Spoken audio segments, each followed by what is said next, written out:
normally just kind of jot things down and shoot from the hip, but I wrote this, and it actually came out exactly as it is here on this paper today, so I'm going to share it with you as it came out from the heart.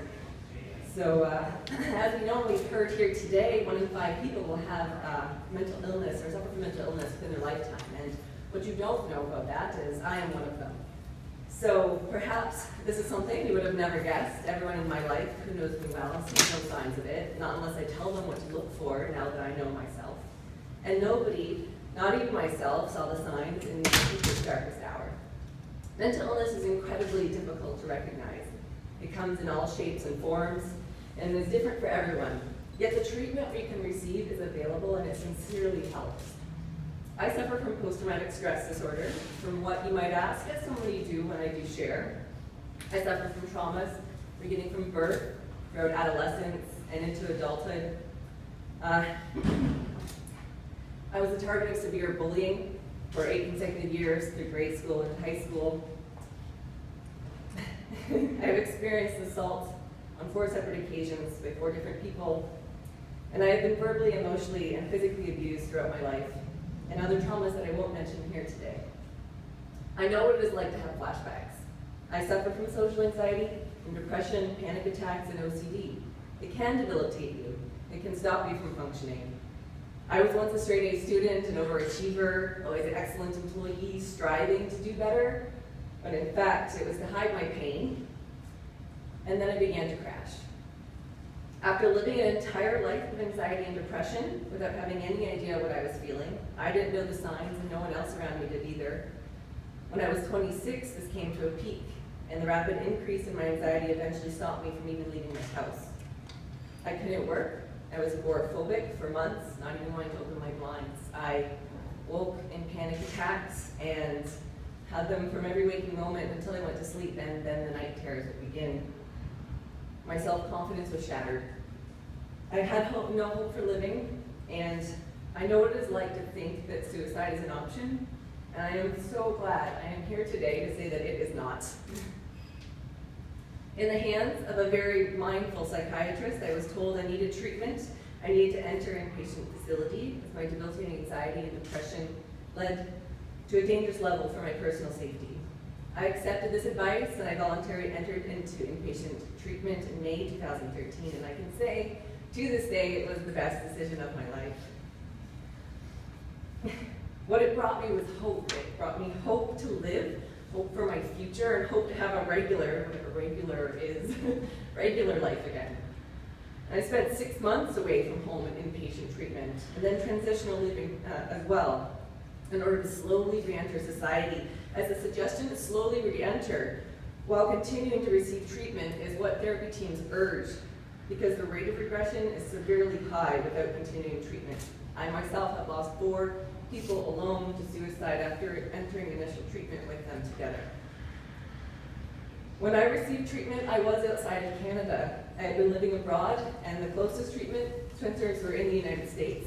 And what I can tell you is this sincerely saved my life. But when I returned to where I'd been living, there was a slide back. I had no support there at all, no modalities to help me continue my progress. So I made the journey home, and I came back to Windsor, Ontario. I came back to all the amazing, beautiful, wonderful services that we have offered to us here. We are so very lucky to have that. The CMHA and my psychologist were my saving grace. They kept me safe, they kept me in wellness, and they kept me from sliding backwards.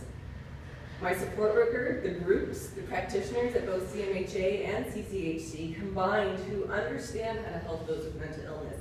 That is what helped me put my life back together.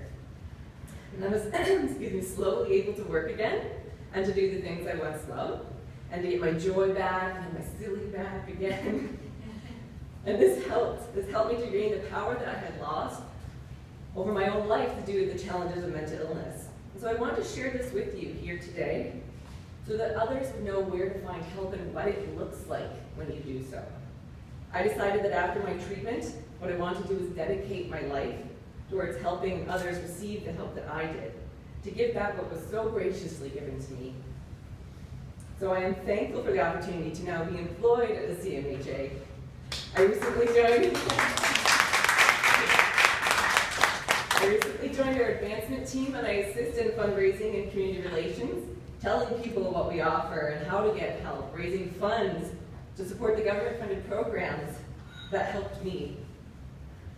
I couldn't be more grateful. I was on my 30th birthday just a few days ago. It was time to ask yourself that question, the question of where did I want to be when I turned 30? And it was to be doing something that I love, something that inspires me, and something that actually makes a difference in this world, and I am there now. So I just want to thank everyone who has ever helped me to make it to this point and to continue to grow because of it. Recovering from mental illness is an ongoing process, one that will quite literally be something that you do for the rest of your life. But you will do it with hope and with contentment with the tools that you have received from coming to places like the CMHA. And so what I know now is there's nothing more important than our own mental health. I know that it's my job first and foremost to look after my mental well-being, and second, to take it upon myself to share this message with others, because others sharing their message with me is what helped me when I needed it. So we're here today to launch Ride Don't Hide, an event that supports breaking the silence and the stigma around mental illness, and we proudly celebrate Mental Health Week this week. And so I invite everyone here and anyone who hears this message to become more self-aware and seek help.